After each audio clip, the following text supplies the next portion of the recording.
क्या है, जंग के हालात आखिरकार क्यों बने, ये भी हम आपको बता देते हैं। अजरबैजान ने आर्मेनिया पे हमला क्यों किया, दोबारा जंग के हालात क्यों बने, इसे जरा जान लीजिए।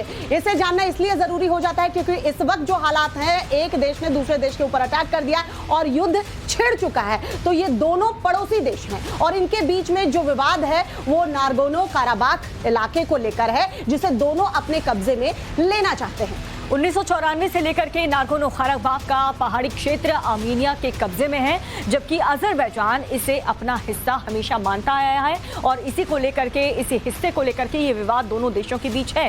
इस हिस्से पर कब्जे को लेकर के दोनों देशों के बीच 2 बार युद्ध अब तक हो चुका है, पहले 2020 में और अब 2022 में एक बार फिर से।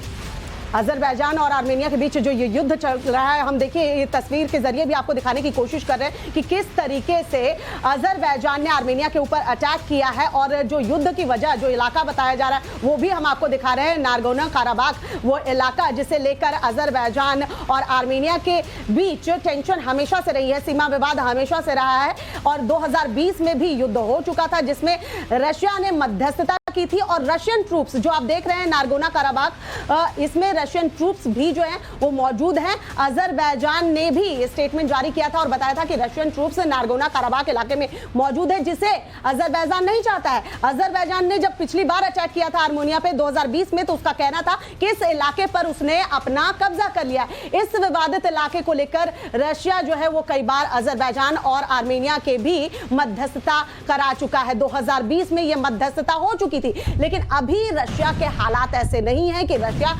मध्यस्थता कराए।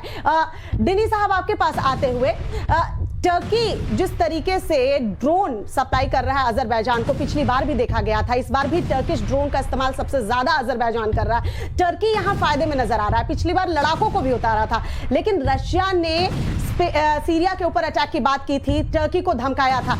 इस बार टर्की और ज्यादा अजरबैजान को सपोर्ट करेगा क्योंकि रशिया कुछ नहीं कर पाएगा।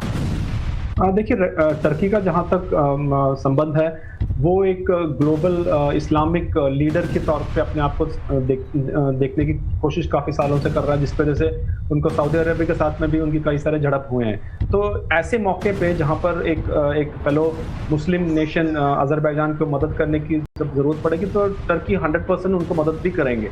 और खास जैसे आपने सही बोला था, 2020 में भी काफ़ी ज़्यादा ड्रोन्स और बाकी सब इंफॉर्मेशन, इंटेलिजेंस और ये सब चीज़ें उन्होंने काफ़ी शेयर किया था। तो मेरे समझ में इस बार भी टर्की कोई भी अपना कमी नहीं छोड़ेगा अजरबैजान को हेल्प करते हुए, और ख़ास तौर पे क्योंकि उनके ऊपर रशिया और बाकी अभी कोई और देशों का कोई दबाव भी नहीं है।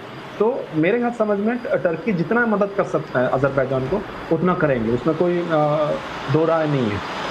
बिल्कुल। और के सिन्हा सर, आपसे ये बात समझना चाहेंगे क्योंकि जिस हिस्से को लेकर के दावा अजरबैजान कर रहा है, जिसको लेकर के ये विवाद पूरा का पूरा छिड़ा हुआ है, क्यों इस ज़मीन को लेकर के, इस हिस्से को लेकर के कोई भी समझौता नहीं आ पा रहा? क्योंकि ये युद्ध छिड़ता है, वहाँ के नागरिक मारे जाते हैं, सैनिकों को मार दिया जाता है।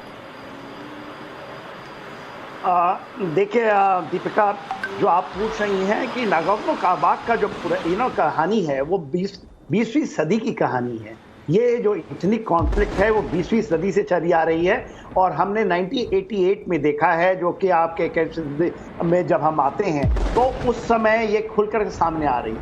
तो देखिए, ये कभी नहीं, ये आप लेके चलिए, एक फ्रोजन कॉन्फ्लिक्ट है, ये चीज़ें चलती रहेंगी, हरदम होगा ये, और कोई इसके बहाने होंगे कि हमने ले लिया, मगर इसमें पड़ना इसलिए भारी हो जाता है अजरबैजान का, क्योंकि उसको देखिए टर्की का डायरेक्ट सपोर्ट है। टर्की के ऊपर में प्रेशर यूनाइटेड स्टेट्स अमेरिका का है, उन्होंने F-35 क्लियर कर दिया है और वो जब भी चाहेंगे तो इस चीज को लीवरेज करेंगे, इस अंडरबेली के वो हरदम ट्रिगर पॉइंट रखेंगे। वो ये आप छोड़ दीजिए कि ये इस इलाके में ले चले जाएंगे हरदम। देखिए, आर्मीनिया आज उस स्थिति में नहीं है कि इस चीज को रोक पाए, क्योंकि ये ऐसा नहीं होगा कि ये कैप्चर कर लेंगे, ना तो ये उनके पास क्षमता है, क्योंकि वो लड़ेंगे आर्मेनिया और कोई नहीं ले सकता। अब आप देख रही क्रीमिया के ऊपर में भी किस तरह से चीजें हो रही, चाहे वो वहां पर ऐसा लगता था कि कोई करेगा नहीं।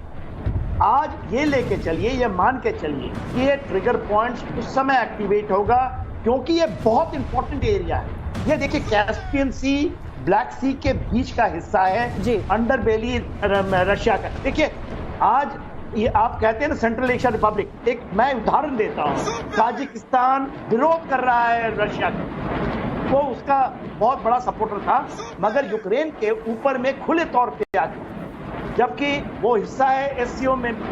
वो चीजें ऐसी नहीं है जो दिखती हैं, चीजें वो हैं जो छिपी हुई हैं और सब अपने अपनी लड़ाइयां लड़ रहे हैं।